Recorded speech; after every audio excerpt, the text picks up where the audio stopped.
My name is Judy Smith. I'm 42 years old, and I've built my entire life on logic. I'm a data analyst, patterns, probabilities, clean lines of cause and effect. That's where I find my comfort. For 15 years, my husband Eric called me his rock. That was the role I played. I was the steady ground he could leap from, the foundation he could test his wild ideas against. In those years, I carried the weight of stability.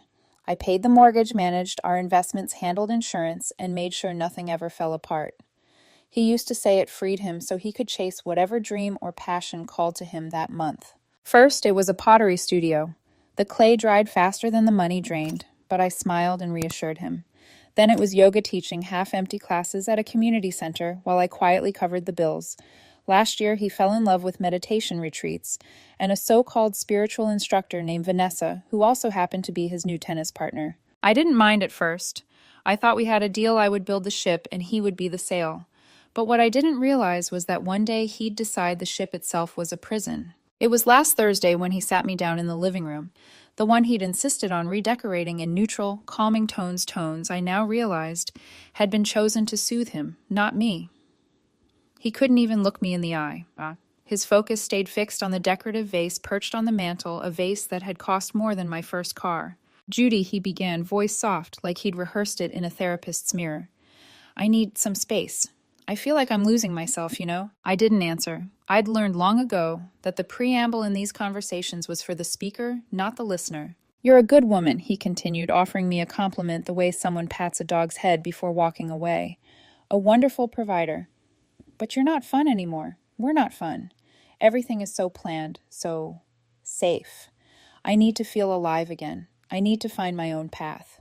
His words drifted through the room like smoke, suffocating, yet insubstantial. I let my eyes settle on the wooden beam above the media center, the one he'd insisted on installing last fall purely for aesthetics.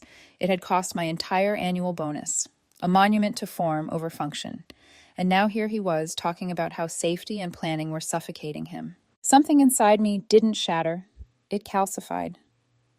All those little dissonant details of the past few months snapped into a perfect pattern: the late-night giggling texts he'd brushed off as work friends, the expensive new workout clothes from brands I'd never heard of, the endless praises for Vanessa's spiritual wisdom. For a woman who studies data patterns for a living, the regression line was suddenly crystal clear. The conclusion was both obvious and devastating. I looked at him, really looked at him for the first time in months. His designer joggers, the perfectly styled hair, the manicured hand that hadn't worn a wedding ring in weeks, because he'd claimed it interfered with his energy flow. He was waiting for me to beg, to plead for us to book a trip to Bali, to promise I'd loosen up, to transform into someone I've never been. Instead, I said just one word: done. The sound of it startled him. His brow furrowed, as though I'd skipped a page in the script he'd written for us. Done. Just like that. "You're not even going to fight for us." "You just told me you want a trial separation," I replied, my voice even level, almost detached. "I'm agreeing to your terms. This is what you want. You should be happy." "Well, yes, but..." He floundered, searching for the argument he'd prepared. "You're not supposed to..." "Done," I repeated the word, flat and final. His mouth opened, then closed again, like an actor whose partner had jumped ahead to the ending. Finally, he said, "Okay, well, good. I'm going to pack a few things." And he went upstairs. I didn't follow. Instead, I sat there listening to the sounds of drawers opening and closing, the sound of my life being dismantled piece by piece. At first, rage rose hot and fast, making my hands tremble.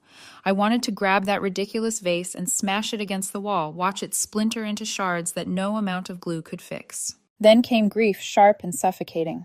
I thought about the man I'd married, the one who used to laugh with me while we ate cheap pizza on the bare floor of our first apartment. Where had he gone? I let myself drown in it: rage, sorrow, disbelief for an hour. No more. Because after that, clarity arrived, cold and solid. This wasn't a trial. This was an ambush. And I refused to be its victim. By the time Eric came down the stairs with his carefully packed bags, I was already somewhere else. My mind was racing, not with panic, but with structure. Separation wasn't just emotional, it was legal. It had rules, boundaries, consequences. He gave me a breezy smile, as if this was some grand adventure, something to laugh about later. "Don't miss me too much, Judy. You'll see it's the right thing." I didn't answer. My phone was already in my hand. When the door closed behind him, I dialed. My first call wasn't to a friend or a sibling. It wasn't even to the bank. It was to Richard Grant, a family law attorney recommended by a colleague. I got his voicemail. My voice was steady, concise, stripped of hesitation. Hello, Richard. My name is Judy Smith. I'd like to schedule a consultation. My husband has requested a trial separation, and I believe it's more serious than that. Please call me back at your earliest convenience. I hung up. Within 30 minutes, my inbox pinged with a reply, a consultation set for the next morning. That night, I barely slept. My body ached with exhaustion, but my mind kept spinning, already mapping out every step. He wanted a new life. Fine. I'd make sure he lived it fully without the safety net he thought would always catch him. And for the first time in months, maybe years, I felt a strange, unexpected calm. Because when the rock is abandoned, it doesn't crumble, it hardens. The next morning, I sat across from Richard Grant in his office. The space was minimal, but warm, dark wood shelves, a single plant, and a wall of carefully arranged legal texts. He didn't waste time with small talk. He listened, pen tapping lightly on his notebook, while I explained everything Eric's announcement. His sudden obsession with freedom, the suspicious pattern of expenses, the hours he spent with Vanessa. When I finished, Richard leaned back. His eyes were sharp, his voice measured. Judy. The moment of separation is a critical legal marker. Every decision from this point forward must be transparent and defensible. You're not here for revenge. You're here to protect yourself. His calmness steadied me. For the first time in 24 hours, I felt like I wasn't adrift. Where do we start? I asked. Financial separation, he said. You need your own accounts immediately. Document everything. Leave him access to enough funds that it doesn't look like you're cutting him off, but ensure your income is protected. Credit disentanglement is next. Cancel his supplementary cards. Make sure he can't rack up debt in your name. Then we'll handle insurance and benefits. The words were practical, clinical. Yet to me they felt like armor. That afternoon I sat at my desk laptop open, every keystroke deliberate. First I opened a new individual checking account. I didn't drain our joint account that could be seen as spiteful. Instead I left $4,000 in place, a buffer. Enough for groceries bills, whatever he claimed to need in the short term. Then I transferred this rest, my savings, my salary to the new account. I noted the exact time and date in a spreadsheet. Evidence as Richard had advised. Next, I updated my direct deposit with HR so that every future paycheck would flow straight into this new account. No more silent siphoning of my work into his whims. Finally, I picked up the phone and called the credit card company. My voice didn't shake when I said the words, "My husband and I are separated. Please cancel his supplementary card immediately." The agent asked if I wanted to dispute the $8,000 outstanding balance. No, I said. I'll take responsibility. It was like cutting a gangrenous limb, painful but clean. Insurance was the last step. I logged into the HR portal, heart pounding in my chest. I updated my marital status to legally separated. A notice appeared on the screen. Spousal benefits will terminate at the end of the month. It was June 15th, 15 days. Eric's health, dental, and vision coverage all gone. His prescription for migraine medication would cost him more than $600 a month out of pocket. He didn't know it yet, but his new freedom came with a price tag he couldn't imagine. I sat back staring at the screen. It should have felt triumphant. Instead, I felt nothing. Just a hollow steadiness. 2 days later, Eric breezed into the house to collect more of his belongings. He was whistling, as he stuffed shirts into a designer duffel. "Hope you're not too lonely rattling around in this big house," he said, flashing me the smile that used to melt me 15 years ago. Now it looked rehearsed cheap. "I'm managing," I replied. He kept his back to me, scrolling on his phone. "You should really try meditation, Judy," Vanessa says. "I've started the formal process," I interrupted. His head snapped up. "Process." "The separation," I said. "Legal proceedings. I've retained counsel. You'll probably want to talk to a lawyer." He blinked, stunned for a fraction of a second before recovering his swagger. "Oh, Judy, don't be so dramatic. This is a trial separation. We'll talk in a few weeks. I'm just finding myself." "You'll want a lawyer?" I repeated, my voice flat, final. For a moment, silence hung heavy between us. I could almost hear the calculations spinning in his head. He wasn't used to me cutting through his performance. He was used to me smoothing over the edges, cushioning his falls. But not anymore. That night after he left again, I sat in the quiet house. Every corner held echoes, his laughter, our arguments, the ghost of what I thought we were. I walked into the kitchen, opened the cabinet, and pulled out the expensive blender he'd insisted on buying last year. He said it would change his health. He used it twice. I ran my hand over the cold glass pitcher and laughed sharp and humorless. This was him always searching for the next cure, the next thrill, leaving me to sweep up the pieces. For the first time, I let myself whisper the truth aloud. He's not coming back. The words didn't break me, they steadied me. The next morning, my phone buzzed. A message from Eric. This is so weird. My credit card just got declined at Lululemon. Can you call them? Their system must be down. I stared at the screen, the irony almost laughable. For him, financial security had always been invisible, a given like oxygen. Now he was choking. I typed back, "There's no system error. I canceled your supplementary card last week. We're separated. Our finances are too." For a long time, the three dots pulsed, then disappeared. I knew what he was doing. Checking the balance of the old account, seeing the $4,000 cushion I'd left, realizing that the endless river of money he thought would always flow had been dammed. I could almost picture his face, shock curdling into anger, then disbelief. But me, I felt only calm. Because boundaries aren't cruelty, they're survival. And for the first time in 15 years, I had drawn mine. It didn't take long for the cracks in Eric's new life to appear. Just 5 days after his dramatic exit, my phone buzzed again. Another text. "Judy, this is ridiculous. My card got declined again. Do you have any idea how embarrassing that is?" The cashier treated me like a criminal. Fix this. I let the message sit on my screen. My first impulse was the old one jump and smooth things over, make it easy for him. But that Judy no longer existed. I typed slowly, deliberately. "We're separated. Our finances are separate now, too. You can use the debit card for what's left in the joint account." The dots appeared, disappeared, appeared again. I pictured him staring at the balance, realizing the endless flow of money he'd treated as background noise had shrunk to a trickle. The earthquake came 2 mornings later. The doorbell rang at 9 a.m. When I opened it, Eric stood there, arms crossed, jaw tight. Beside him was his father, Howard. Howard didn't even wait for me to invite them in. He marched straight into the foyer, his voice booming with authority. "Judy, I demand an explanation." I folded my arms, leaning against the banister. "Good morning to you too, Howard." Eric hung back, sulking, radiating indignation. "You canceled his credit card." Howard barked.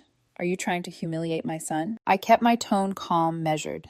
"I'm establishing financial boundaries. It's standard procedure in a legal separation." Howard's eyes narrowed. "Legal separation, Judy. This isn't a business contract. This is marriage. You don't just cut someone off." Eric finally exploded. "Exactly. You're trying to control me, to punish me, just because I want more than this. This boring, predictable life." I turned my gaze on him, flat as stone. "I'm not punishing you. I'm giving you exactly what you asked for. You wanted freedom. You wanted your own path. I'm simply letting you experience the reality of that choice." The words hung in the air, sharp and unyielding. Then I delivered the final blow. "And since we're discussing logistics," I said, turning deliberately to Eric, "I need to formally notify you of something. I informed my employer of our separation. As a result, your eligibility for my health, dental, and vision insurance will terminate at the end of this month." Silence. Howard blinked, confused. "What does that mean?" Eric's face went pale. His voice dropped to a whisper. "My prescription." I nodded. "Your migraine medication. Without insurance, it'll cost over $600 a month. Cobra coverage will be available, but that will run closer to $900. Howard's mouth fell open. "That's monstrous. You can't do that to him. He has a medical condition." I didn't flinch. "He's a 38-year-old adult who chose separation. The coverage was part of our marriage. He ended the marriage, he ends the benefits. That's not cruelty, it's consequence." For the first time, Eric looked shaken. The confident smile, the breezy deflections, they evaporated. He stared at me like he was seeing a stranger, someone unrecognizable. "You're being cruel," he hissed, his eyes glassy with rage and panic. "This isn't you, Judy." I met his gaze steadily. "You're right. This isn't the woman you married. She would have absorbed the betrayal, quietly suffered, and kept providing. That woman is gone." Howard stepped forward, his voice rising again. "We'll call a lawyer. You'll be hearing from us." I smiled faintly, not out of joy, but out of cold certainty. I would expect nothing less. I already retained mine. The color drained further from Eric's face. He grabbed his father's arm and stormed out, slamming the door so hard the glass rattled. I stood there in the silence that followed my hand resting on the banister. My heart was pounding, but not from fear, from release. I thought about the nights I'd sat by his side, pressing cool cloths to his forehead during migraine attacks, fetching water, whispering reassurances while he whimpered in pain. Back then, I thought love meant carrying everything for both of us. Now I realize love without respect is just servitude. That evening, I poured myself a glass of wine and sat by the window. The house felt too big, too quiet. Yet beneath the loneliness was something new, something sharper clarity. Eric thought this was just a performance, that I would wait in the wings ready to resume my role whenever he tired of the spotlight. But he underestimated me. Boundaries had been drawn, and for the first time in 15 years, I was on the right side of them. The letter arrived 2 weeks after that confrontation. Heavy cream paper, Eric's lawyer's name, embossed in navy at the top. The language inside was a masterpiece of selective storytelling. According to them, I was a cruel, vindictive wife who had, in a fit of rage, abandoned her emotionally fragile husband. I had maliciously severed financial ties, leaving poor Eric destitute and humiliated. The letter demanded I immediately reinstate all financial support, continue covering his medical expenses, and my personal favorite pay for his legal fees. I almost laughed reading it. Almost. Instead, I slid the letter across Richard's desk the next morning. He skimmed it, lips barely twitching. Shock and awe tactic, he said. They're loud and aggressive, hoping you'll panic and fold. We won't. His calmness was infectious. He began drafting our response, every sentence sharp as a blade. We didn't mirror their theatrics. We simply presented facts that Eric had voluntarily left the marital home, that I had acted on legal advice, that the joint account still contained $4,000 for his use. Every claim they lobbed at me was met with evidence clean and cold. But Richard didn't stop there. He leaned back, eyes narrowing slightly. If you're comfortable, Judy, I recommend we go on the offensive. I raised an eyebrow. Offensive. Dissipation of marital assets, he said. If Eric spent your shared money on his extracurricular activities, we can demand reimbursement. But we'll need proof. I thought about the late-night texts, the expensive clothes, the spiritual retreats with Vanessa. Proof wouldn't be hard to find. Do it, I said. 3 days later, I received the report. A private investigator Richard had hired tailed Eric with quiet precision. The photos were time-stamped crisp, impossible to dispute. Eric and Vanessa entering her apartment late at night, her arm looped through his. The two of them sharing breakfast on her balcony the next morning, mugs raised in easy intimacy, her hand brushing his cheek as they laughed together. I stared at the images, my stomach twisting. Proof didn't soften the betrayal. It sharpened it, made it undeniable. But alongside the ache came something else, power. We attached the report to our legal response. Alongside it, Richard filed a motion for discovery demanding Eric's bank records and crucially subpoenaing Vanessa's financials. If my salary had funded their dinners, trips, or gifts, the court would know. It was no longer just a legal matter. It was exposure. The reaction came swiftly. One evening, as I was chopping vegetables for dinner, my phone rang. Unknown number. I almost let it go to voicemail until instinct told me to answer. Judy. The voice was hesitant male. Eric. No, not Eric. The other voice, nervous, cracking slightly. This is, I'm not sure if we've met. My name's Mark. It took me a second. Mark, then it clicked. Eric's guru had a middle name he sometimes used to appear more grounded. It was Vanessa's brother. No, not brother. Her cover. He'd used the alias before, but the voice on the phone wasn't serene or enlightened. It was panicked. I think there's been some misunderstanding, he stammered. I don't know why your lawyer is coming after me. I'm just a tennis coach. Misunderstanding. My voice was ice. You've been with my husband for months, and you've been enjoying it on my dime. He exhaled sharply like a kid caught sneaking out past curfew. Look, Judy, I didn't know it was like this. Eric said you two were basically over, that it was just a matter of time. Then you'll have no problem confirming that under oath, I said. Dead silence. That silence told me everything. He wasn't enlightened.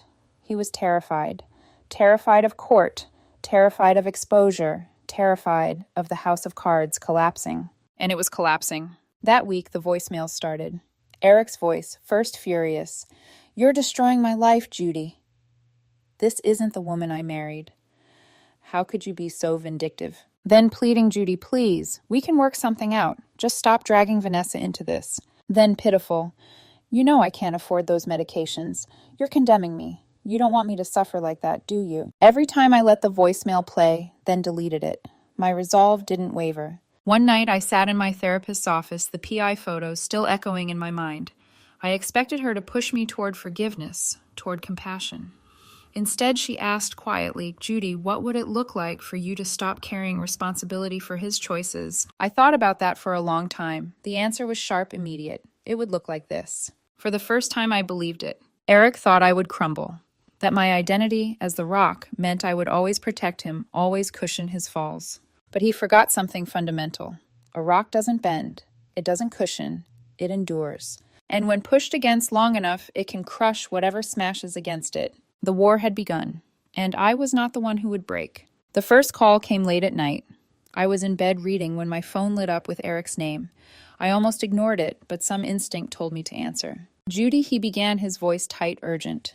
"This has gone too far. You don't need to drag Vanessa into this." I said nothing at first, letting the silence stretch. "She's innocent," he rushed on. "She has nothing to do with our problems. You're just trying to punish me by humiliating her." My reply was calm, deliberate. "Eric, you spent our money on her. That makes her part of this. A witness. And if you don't like the consequences, maybe you shouldn't have funded your affair with our joint account." He sputtered. "It wasn't, Judy. This is insane. You're destroying lives." "No," I said, my voice dropping into steel. "I'm revealing them." He hung up before I could say more. 2 days later, Richard called. His voice carried a note of satisfaction. Vanessa's counsel reached out. "She's nervous." "Nervous," I repeated. "She doesn't want to be subpoenaed. Her reputation at the club, her teaching her students, none of it can survive the kind of exposure she'd face in court.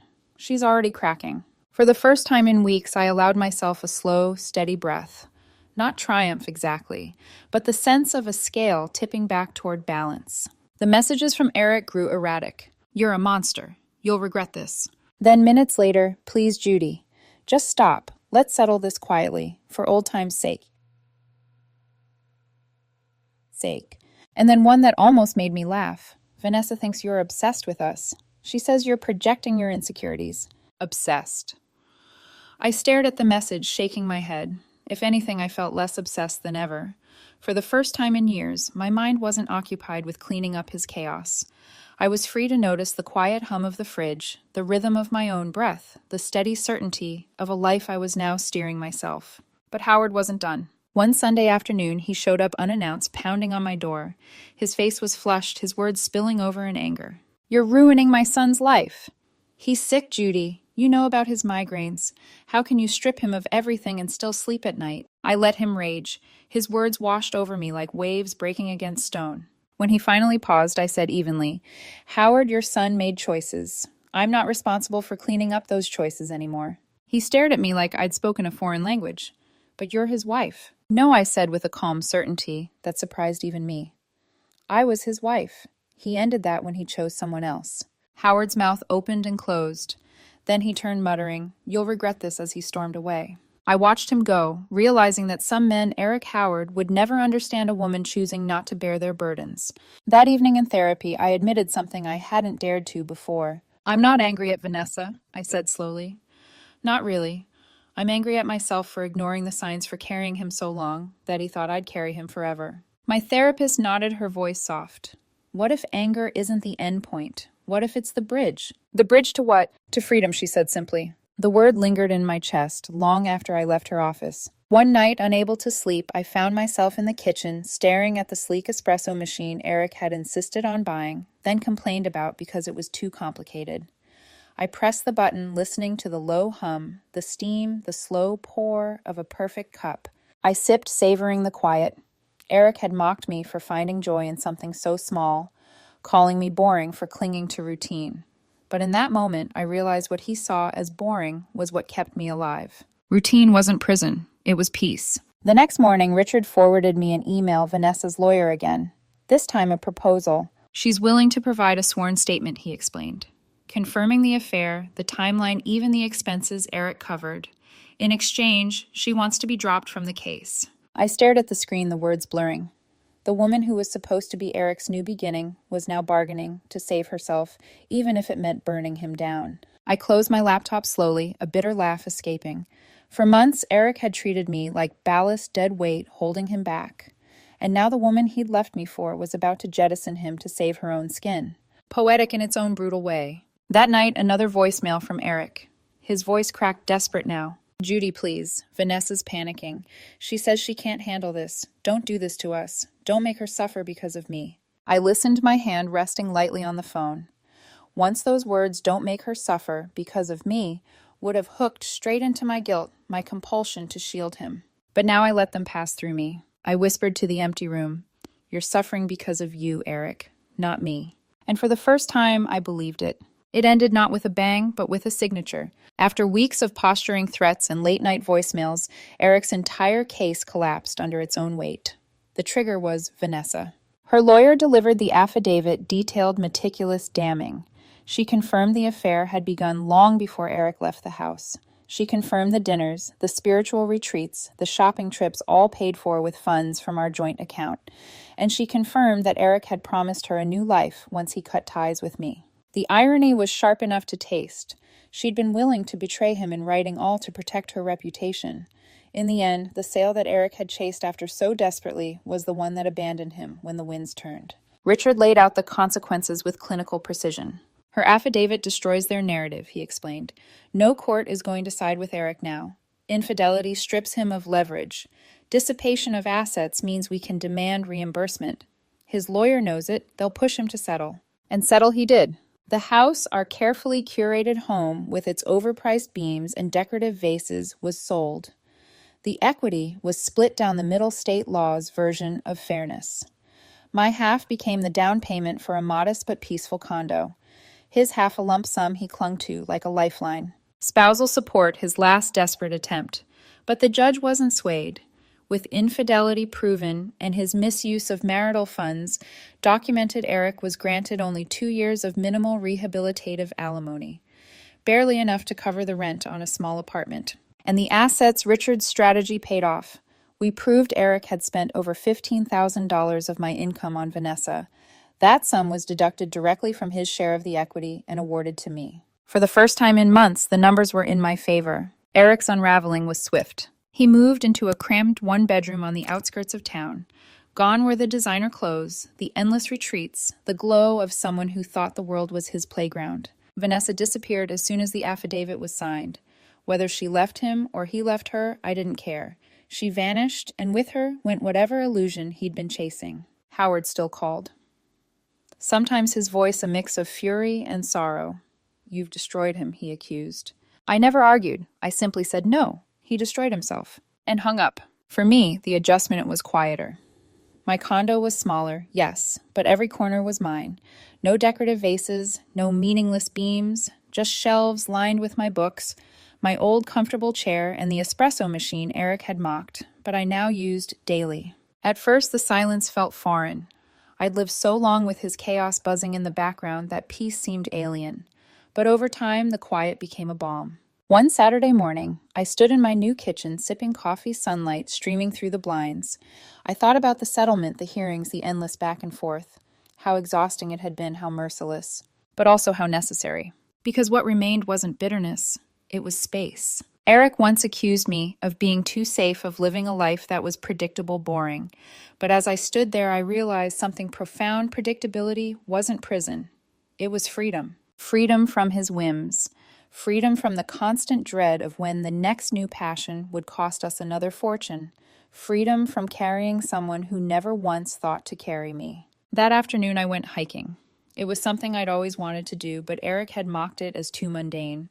He preferred exotic retreats, places where he could reinvent himself with strangers. The trail was steep, the sun relentless. But as I reached the ridge and looked out across the valley, something inside me loosened. For the first time in years, I felt peace, real, bone-deep peace. It wasn't the thrill Eric had been chasing. It was something steadier, stronger. It was mine. And in that moment, I understood Eric had wanted to be free. But freedom without responsibility is just chaos. I, on the other hand, had finally learned what true freedom was. It wasn't carrying someone else's weight.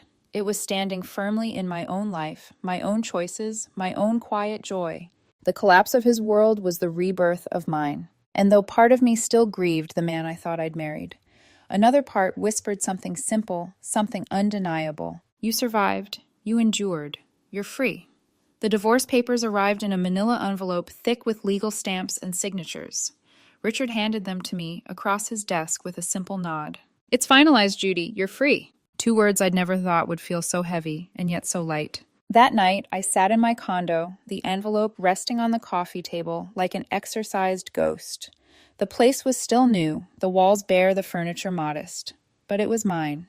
Every object in it carried no hidden debts, no unspoken resentments. I poured a glass of wine and curled into my old armchair, the one Eric had always wanted to throw out because it was ugly.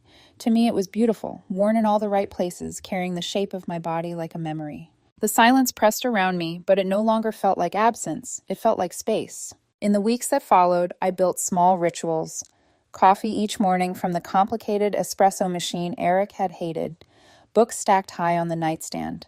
Walks at dusk through quiet streets where no one knew me as Eric's wife. It amazed me how quickly I began to breathe differently. I wasn't haunted by Vanessa. She faded into the background like a subplot that had lost its audience.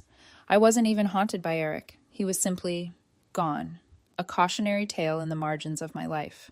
What lingered instead were questions, not about him, but about me. How had I let myself become so complacent? How had I ignored so many red flags, the late nights, the secretive texts, the endless withdrawals, labeled business expenses? For years, I told myself love meant patience, tolerance, sacrifice. But love without respect is erosion. It wears you down until you no longer recognize the shape of yourself. Now I was learning to recognize myself again. One Saturday, I joined a hiking group. At first, I felt awkward, surrounded by strangers chatting easily, couples holding hands, families corralling children. But as the trail steepened, conversation faded. Each person focused on their own breath, their own climb. Halfway up, a woman beside me smiled. First time. Yes, I admitted. You're doing great, she said before moving ahead. It was such a small kindness, but it landed with unexpected force. I didn't need someone to carry me. I just needed to know I could carry myself. At the summit, I stood on the ridge, wind whipping through my hair, the valley spread out like a painted canvas. For a long moment, I just breathed. I thought about Eric chasing freedom in other people's arms, mistaking chaos for passion. I thought about Howard railing at me for refusing to prop up his son. I thought about the girl I'd once been, the one who sat on the floor of a tiny apartment eating cheap pizza with a man who swore he'd never let her down. And then I let them all go. The sun slid low across the horizon, casting the world in gold. I closed my eyes and whispered, not to Eric, not to Vanessa, not even to the ghost of the marriage I'd lost, but to myself. You're not an anchor anymore. The words surprised me, but they felt right. For so long, I'd been the anchor, keeping Eric steady, holding us in place while he reached for the sky. But anchors keep ships from moving. Anchors sink. I opened my eyes, looking out across the expanse. You're a mountain, I whispered. Unmovable, strong, standing on my own. The drive back was quiet, but my mind hummed with clarity. I didn't know what the future held, new friends, new love, or maybe just more mornings with coffee and books. It didn't matter. What mattered was that for the first time in 15 years, I wasn't living as someone's foundation. I was living as myself. Weeks later, Eric's name popped up on my phone again.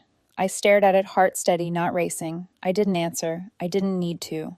Because some doors aren't meant to be reopened. One morning as I prepared my coffee, I caught my reflection in the kitchen window.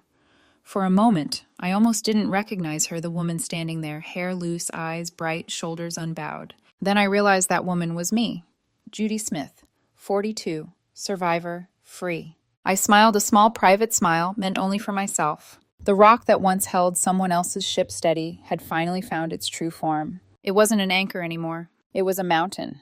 And it finally stood alone. And that wraps up today's story. Now we want to hear from you. Where are you watching from? Drop your city or country in the comments, and let's see how far these stories reach. If this story moved you or gave you chills, give it a like, share, and subscribe for more powerful stories. One last thing, rate the story from 1 to 10 in the comments. Your feedback helps us bring you even better ones next time. Thanks for watching. We appreciate you being part of this storytelling journey.